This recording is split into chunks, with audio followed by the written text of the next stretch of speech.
ആടിപ്പൂട തേങ്ങാവ് കാത്തുമ്മയുടെ ആട് കാത്തുമ്മയുടെ ആട്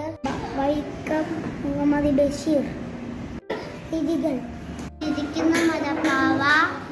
മാന്ത്രിക പൂച്ച ഇരിക്കുന്ന മാപ്പാവ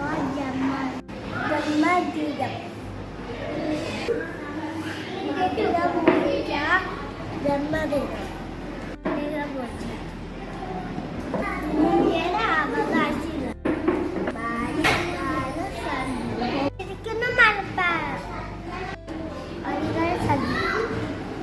ഭൂമി അവകാശികൾ